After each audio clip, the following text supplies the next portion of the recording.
Maritime Silk Road, you have studied the pros and cons. What is your take on the possibility of success and failure of Maritime Silk Road initiated by China?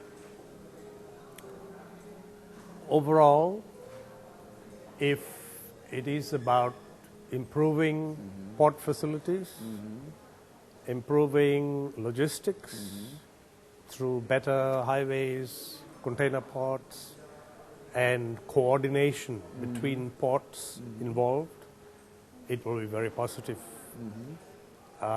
China has a lot of surplus capital to export. They are looking for opportunities to invest, all of which is good. Yes. Business is good. Yes. And benefits will be mutual, obviously. So as far as that is concerned, I think it is a very positive story. The question is, ASEAN is also troubled by the military aspects of what is happening in the South China Sea, Yes. because their exclusive economic zones are being claimed in overlap by the Chinese 9 dotted line. Yes. And the significance of that is the future value of undersea gas and oil is a tremendous asset for countries that are entitled to it by international law. And for them to accept that they have to surrender those rights is a very difficult position. But at this point in time, none of these countries are in a position to challenge the military activity of the PLA Navy. And ASEAN as a whole, I think this, in the back of their minds, is something China needs to resolve satisfactorily. Because that may hold back cooperation in other beneficial areas. But don't you think China wants to separate the issue of South China Sea disputes from the Maritime Silk Road? Or at least this is what they're trying. Yeah, they are That trying. Don't mix up the two issues. Yeah, they are trying very hard to say that these are two different matters. One is economic cooperation and investment, which should go ahead, and nobody has a problem with that. And the sea disputes we will discuss. Right. But, And they said they are drawing up a code of conduct. well, they signed the code of conduct a few years ago, very recently. And the code of conduct was breached in the recent landfills and expansion of reefs to turn it into air landing strips and Navy facilities. So you must sympathize with the ASEAN countries when they seem to have serious doubt about treating the South China Sea disputes as a separate matter. But not all ASEAN countries feel the same No. way. Cambodia is anyway not particularly involved in the sea. Laos is definitely not. It's landlocked. But the littoral states that share the waterway have great concerns. And they don't see an internationally acceptable framework of resolution. That is the problem. And we don't know how that's going to be resolved, but it cannot be left to fester because it just loses trust the longer it sits there, and the longer more action is taken on building up bases and military points. Do you think China realizes that? that this is a real setback if they do not resolve the South China Sea issue before they embark on this major issue of the One Belt, One Road initiative? It's a big country. It's a massive country. It is, yeah. And the governance of China is not necessarily monolithic. No. It's not one voice for everything. No. So, although it's not apparent to outsiders. yeah, it's not apparent to us. They say, look, your government. But what do you mean by government in China? Yeah. There is central, there is provincial. Yeah, the military right? leaders, the academics. So here you have a situation bureaucrats. where there is a very focused military strategy, very focused military strategy with the capacity to do what they want. Right.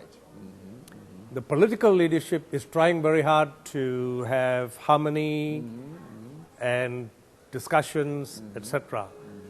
But the military seems to have a timeline of their own, which is separate from the political timeline or flexibility.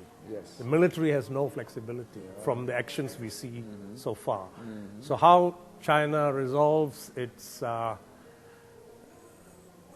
gearing up between military activity and political discussion is something everybody is watching.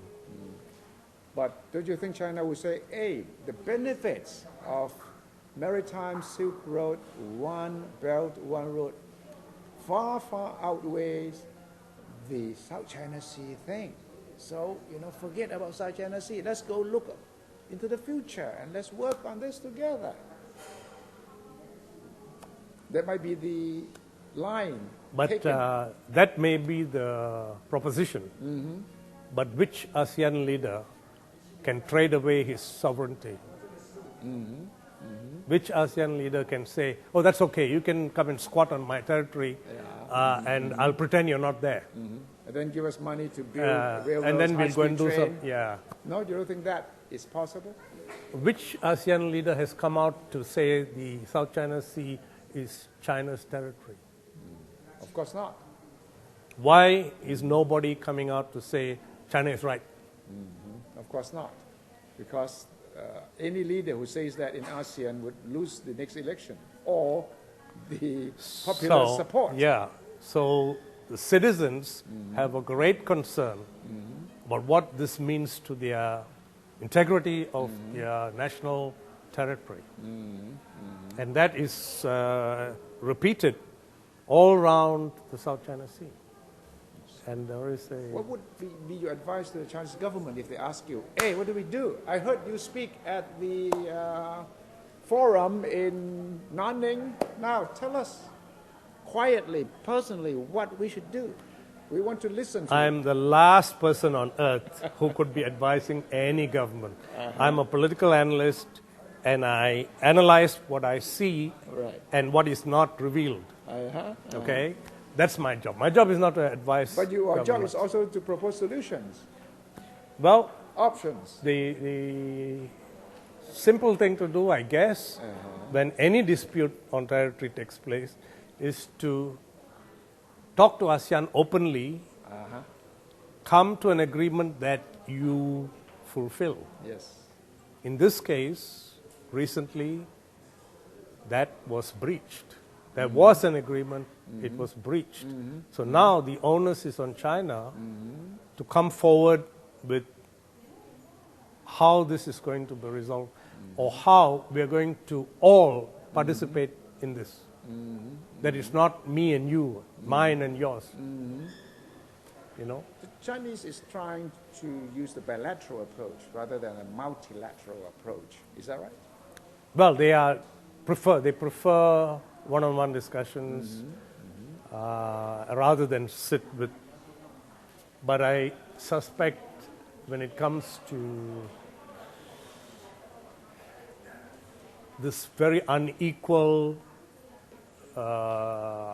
military capacity in discussing anything, it's the ant and the elephant.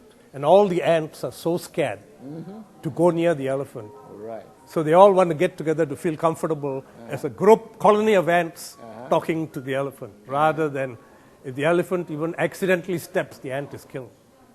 But the ants are not that unified. No, they're not.